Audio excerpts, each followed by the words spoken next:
And this is, I guess, somewhat more controversial, but I think red meat is a health food. Hey, this is Ryan of Happy Healthy Vegan. I want to give a big shout out to my moderator, Peter. Thank you, Peter, for forwarding me this story about Jordan Peterson and Max Lugavere, two people I've talked about previously here on Happy Healthy Vegan. And they got together on Jordan's podcast, you know.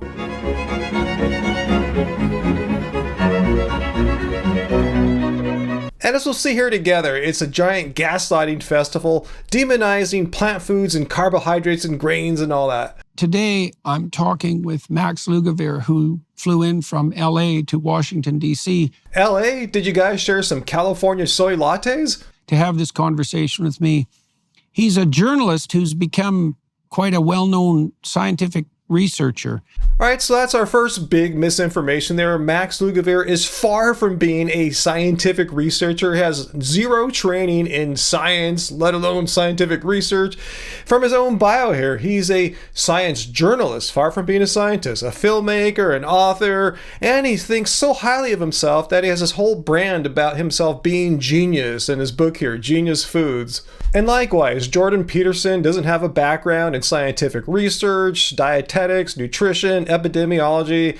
He's an author, a psychologist, and a conservative commentator who likes to sit in front of chopped firewood. But because meat has also been deemed yet something else that is destroying the planet, the woke narcissists of compassion are already insisting that people eat less of it. So anyway, let's jump right into this podcast interview here and learn why eating meat is so great and why eating plants is so bad.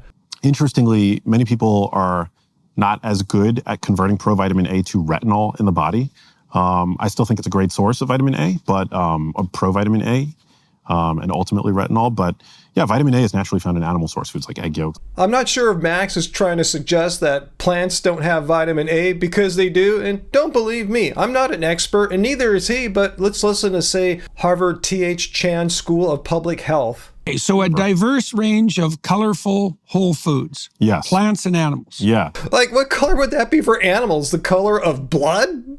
Okay. I'm also a huge, and this is, I guess, somewhat more controversial, but I think red meat is a health food. Well, that's a pretty extraordinary claim, which requires some extraordinary evidence. So let's listen to his argument here and see what his definition of a health food is. This is an opinion that I've established based on data well before I had any kind of, financial relationship with the kinds of companies who produce the meat that I personally eat. Well, I appreciate the transparency there, Max, admitting that your livelihood depends on the profits from animal cruelty and exploitation. Yep. But I think it is an incredibly nutrient-dense food. Yep. Well, that's a pretty low bar for what constitutes a health food, that it's nutritionally dense. You make it sound like that's something that's exclusive to meat. Well, just any quick search on the internet would show you that plants are nutrient dense. But let's not listen to the American Heart Association. It's quite possible that they are the woke narcissists of compassion.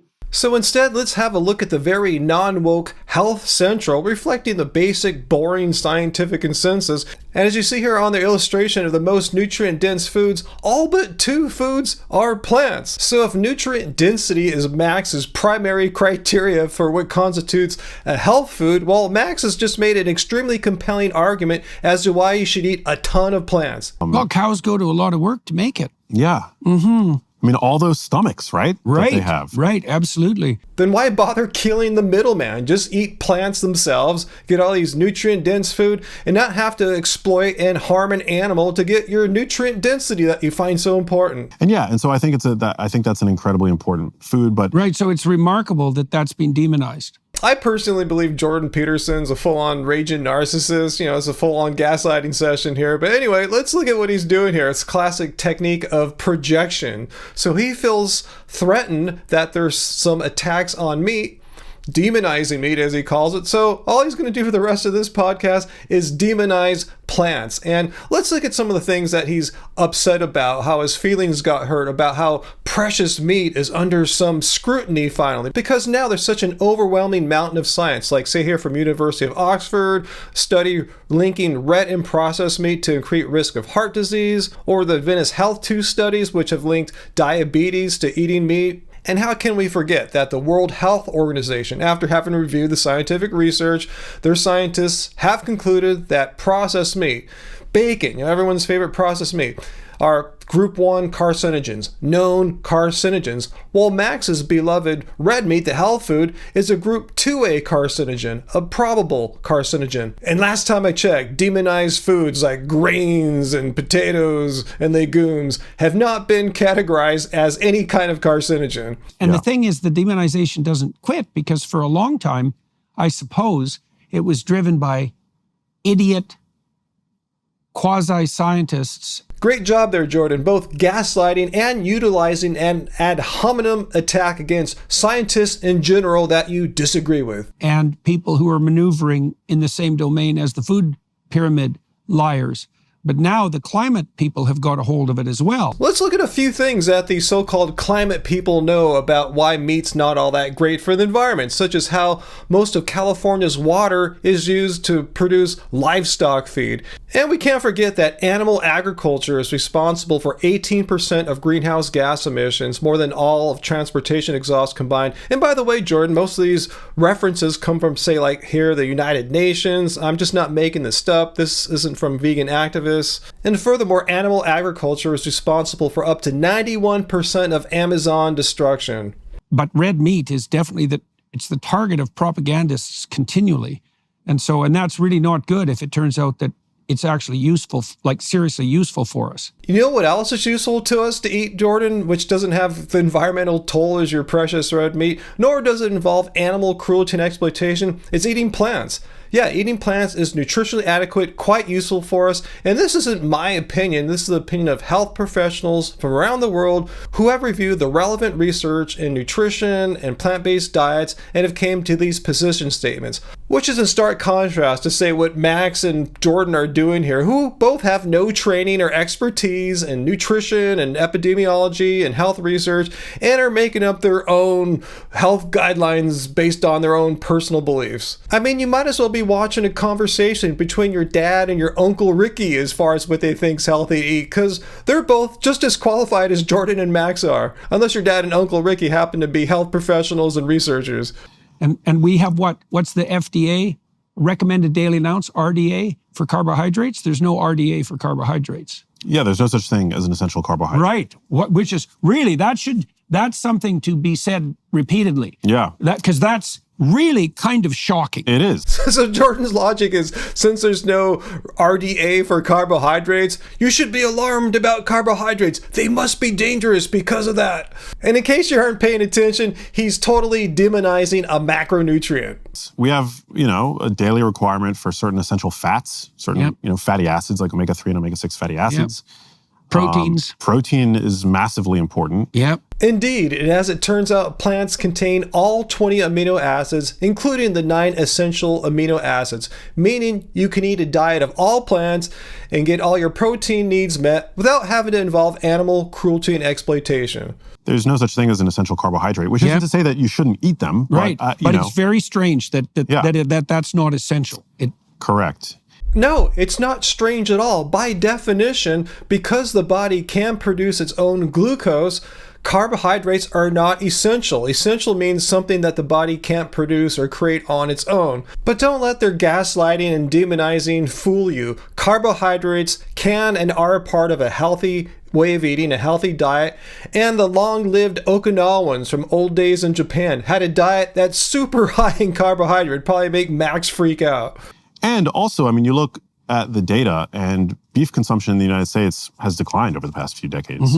It's on a downward slope, and yet we continue to blow up. We get sicker, we get more obese. So what Max just said there shows very clearly why he cannot be considered some kind of scientific expert or an expert in research, because this is a well-known fallacy, the single cause fallacy. X caused Y, therefore X was the only cause of Y, ignoring other potential causes. So back to Max's example here about how beef consumption went down, and as a result, a causal result of that is our health has suffered. I mean, he has no way of knowing that because of beef consumption going down. There were no other factors at play in the past decades that may have impacted people's health negatively. Rookie mistake, Max. And also, that statement of Max ignores the scientific consensus fact that eliminating all meat and dairy from your diet and eating a whole food, plant-based, vegan diet has many health benefits. And it's a whole food at the very least. It's a pristine source of dietary protein. Again, plants are a complete source of dietary protein, so meat is nothing special there, Max. It comes concurrent with, all kinds of nutrients that we know play a role in good health. Once again, nothing special there, Max. Vegans get tons of great nutrients from their diet, such as from this study from Loma Linda University.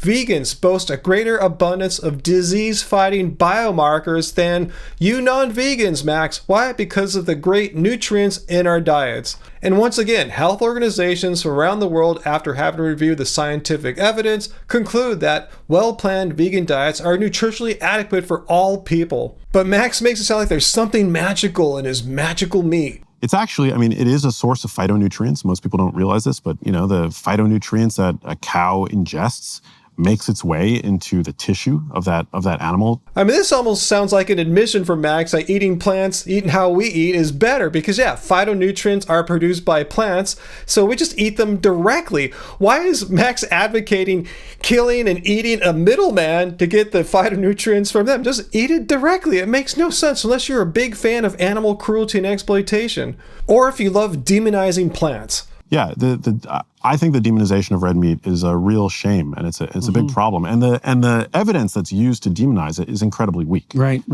As is most nutritional science. Stunningly weak. Yeah. Correlational studies in the field of nutrition are not helpful. Once again, neither of these two guys are experts in scientific research, epidemiology, nothing of the sort. They're assuming from what they're saying that there exists zero studies that are causal. They're all correlational. I know that's not true. You might as well, again, listen to your Uncle Ricky and your dad talking about this. I'd rather listen to the opinions of actual people who publish research, understand the intricacies of it, to understand which studies are strong and which ones are not. But what they're saying here is just a bunch of blabbering. Those are the kinds of studies that make up our dietary guidelines. Those are the kinds of studies that again and again, implore us to consume grains at every meal. Max's demonizing of grains just runs contrary to the scientific consensus. There's study after study after study how eating grains is healthy for you for a number of reasons. Most people today, the form of grains which most people consume are refined grains. Muffins. Yeah. If someone's grain consumption consists of refined muffins, that's their problem for eating an unhealthy diet. It doesn't mean inherently that grains are bad. It just means to avoid processed food. It doesn't mean the solution is to eat meat. You can eat a whole food plant-based diet like we do and solve that problem. By the way, Max is committing what is known as a false dichotomy fallacy.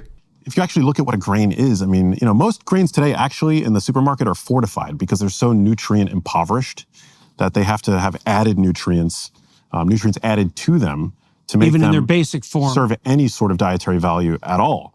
But they're essentially pure energy. It's cattle feed. Now, again, I don't know what kind of unspecified junk food Max is referring to here that all these unspecified people are buying, but I'll talk about my personal grain consumption. Well, there's no ingredients list on the rices I buy. They're just whole food rices, but I do buy this oat blend mix here from Bob's Red Mill. And let's look at the list of ingredients here. It's so horrible. All these whole food things here. Yeah, this is gonna totally wreck my health, Max. Again, if people are buying junk food, that's on them. You could be a junk food meat eater, a junk food vegan. It's your choice as to how healthy of a diet you want to eat. Again, as a vegan or as a non-vegan, but it's not a false dilemma what Max is setting up here. Like, oh, you have to eat all this healthy meat in order to be healthy. No, you could eat a bunch of whole food plants and bypass the junk food. He's not providing the only solution. There's another more humane, more compassionate solution to avoiding all these crappy foods he's complaining about. Well, he's complaining about healthy foods as well, but